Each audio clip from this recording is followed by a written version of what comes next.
Bismillahirrahmanirrahim. Assalamualaikum warahmatullahi wabarakatuh. Alhamdulillah alladzi hadana lihadza wa ma kunna linahtadiya laula an hadanallah.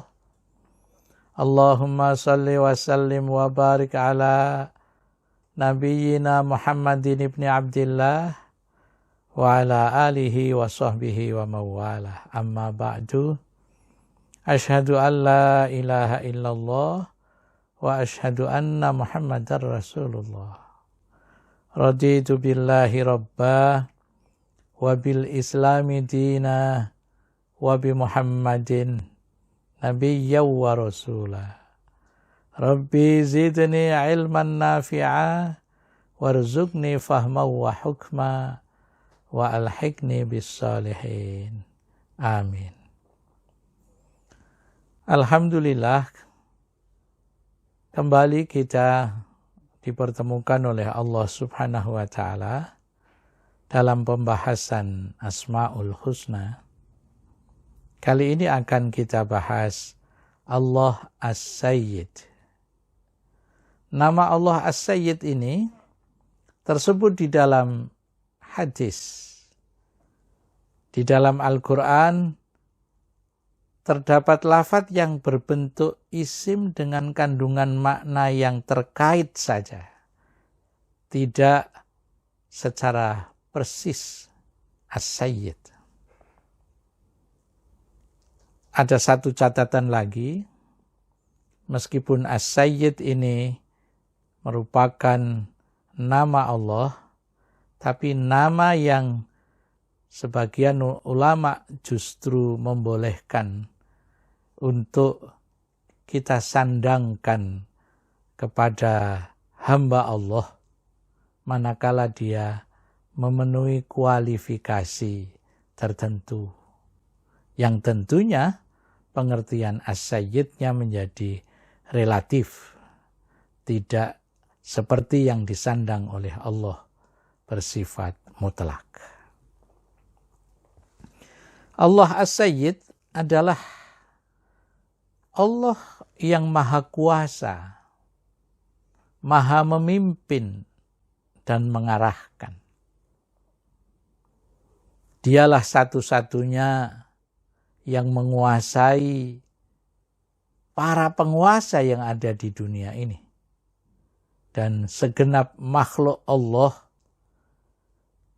yang kekuasaannya itu dipergunakan untuk mengatur dan mengendalikannya. Karena enggak mungkin Allah mengatur tanpa menguasai.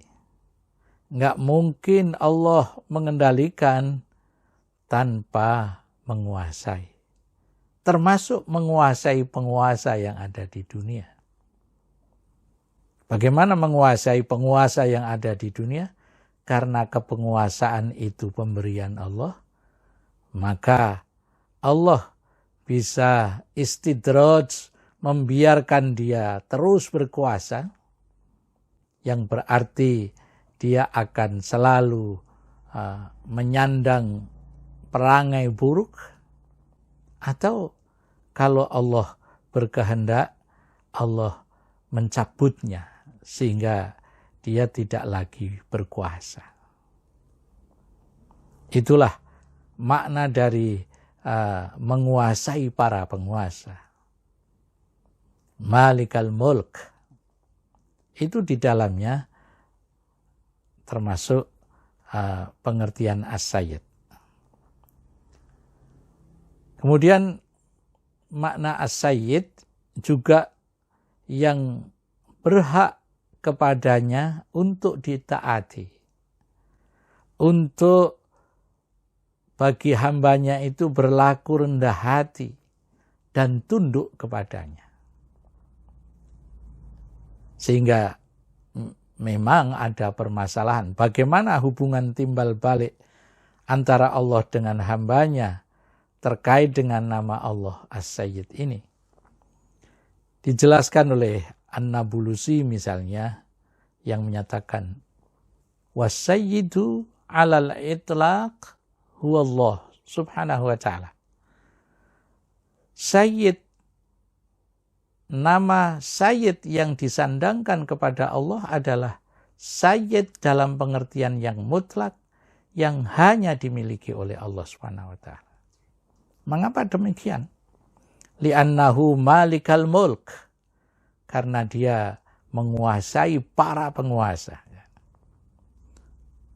Bahkan lebih dari itu, bal malikal khalq, menguasai seluruh makhluk. Wala malika lil khalq siwa, tidak ada yang menguasai makhluk selain dia. Huwa sayyidul khalq, dia adalah penguasa, pemimpin semua makhluknya. Li'annahu maliku amrihim, karena dia menguasai untuk memerintahkan mereka. Sehingga tadi ada pertanyaan, bagaimana hubungan hamba kepada Allah terkait dengan nama Allah As-Sayyid ini? Wa bi amrihi ya'malun. Semua hambanya dengan perintah Allah itu mereka mengerjakan. Wa anqalihi yasturun, dan berdasarkan firman-Nya bersumber segala yang baik dari hambanya itu. Yumallikuhum mulkan mutlaqan, menguasai dan memiliki dengan kepenguasaan dan kepemilikan yang mutlak. Ada 3 sisi kemutlakan penguasaan Allah itu. Khalqan, wa tasarrufan, wa masiran. Yang pertama, dari sisi penciptaan. Allah berkuasa. Kita tidak akan ada tanpa diciptakan oleh Allah. Wa tasarrufan, dan setelah diciptakan maka Allah mengelola kita sejak diciptakan sampai nanti pada saatnya wa masiron, kita akan ditarik kembali kepada Allah. Makanya di dalam Al-Quran disebutkan inna lillahi wa inna ilaihi raji'un. Karena itu kita ini kepunyaan Allah, milik Allah, dan oleh karena itu maka kepada Allah kita akan kembali. Kata lain, raji'un ala masir, kembali. Bagaimana meneladani Allah As-Sayyid ini? Pangkal tolaknya adalah makna hubungan dengan hamba Allah tadi. Jadi Allah dengan hambanya berdasarkan As-Sayyid ini, Allah menguasai untuk memerintahkan, untuk melarang, dan seterusnya. Oleh karena itu, pangkal tolaknya adalah hubungan yang bersifat demikian ini.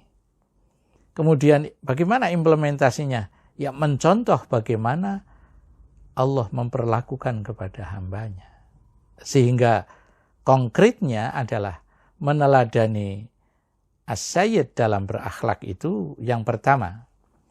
Karena Allah hubungannya dengan hambanya itu As-Sayyid, yang memiliki, yang menguasai, maka kita mesti bertakarrub kepada Allah sebagai yang menguasai kita, yang memimpin kita. Tanpa bertakarrub, tidak mungkin kita dapat berakhlak demikian. Kemudian yang berikutnya, sekiranya kita ditakdirkan oleh Allah menjadi pemimpin, maka ketika memimpin itu kita mesti berakhlak meneladaninya. Bagaimana berakhlak meneladani ketika kita jadi pemimpin? Ya kalau Jadi pemimpin itu berjanji yang ditepati.